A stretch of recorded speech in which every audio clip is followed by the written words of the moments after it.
In the United States, you have never had more freedom, and yet nothing feels worth fully committing to. You know what to do, but your brain just doesn't move. So, what happened? I am Yar Hashmi.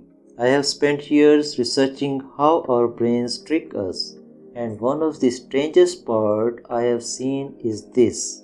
You can feel deeply uncomfortable doing nothing, but still not do the thing that would fix it.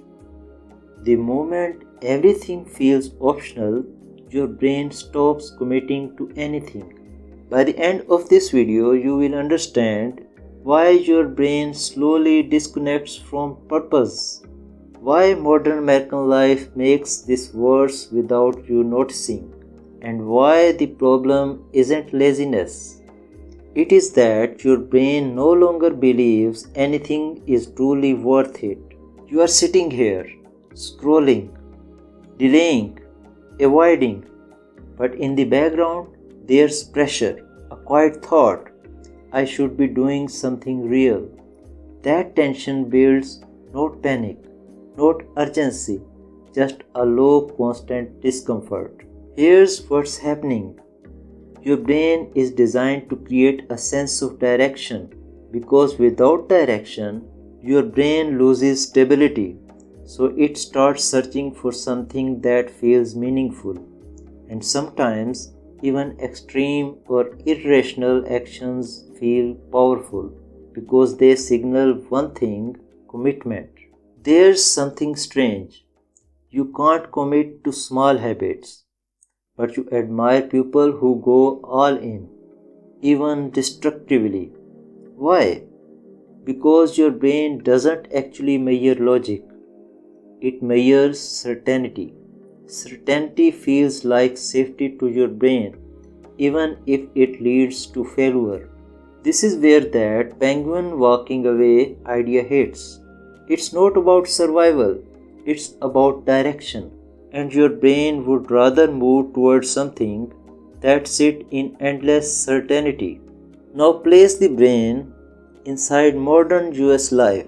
Endless choices, constant stimulation, no real consequences for delay. You can always watch something else, order something else, become something else. Nothing closes, nothing forces commitment. So your brain adopts, it stops treating anything as urgent or meaningful because everything feels reversible. And that creates a new kind of pain. You are free, but mentally stuck. Psychologists like Ernest Becker and modern theories like terror management explain something uncomfortable.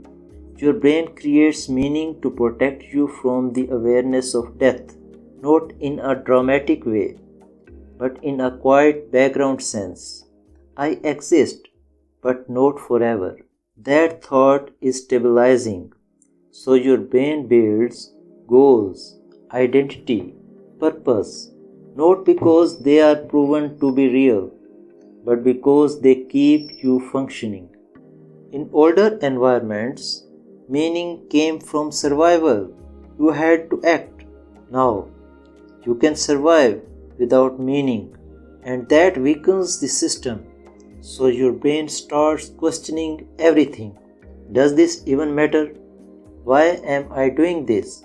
And once that question appears, motivation drops instantly. Because motivation depends on belief, and your brain is no longer convinced.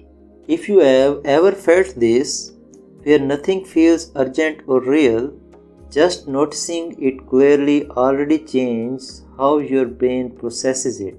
But here's the part most people miss. This isn't just about meaning, it's about control.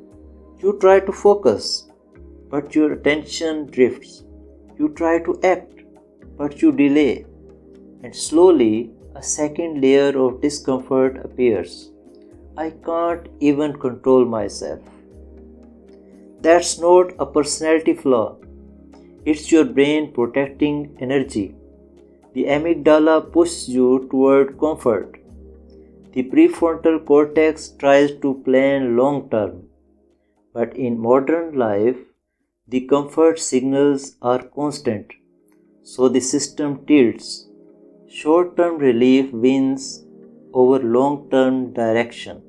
It's not sadness, it's not even anxiety, it's this.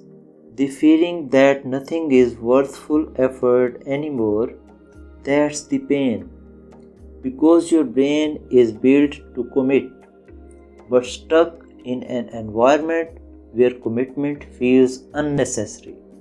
So it loops, think, delay, escape, repeat.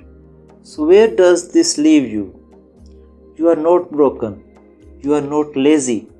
You are experiencing something very specific. A brain that evolved to create meaning, now living in a world where meaning feels optional. And that creates friction. But here's the shift. Maybe meaning isn't something you believe first. Maybe it's something your brain starts to feel after you act. Not because it's objectively real, but because your brain needs to stabilize. So instead of asking, what's the point of this? Try noticing something else. What happens in my mind when I move anyway? Because the answer to that might feel more real than any explanation, and it might be enough for now.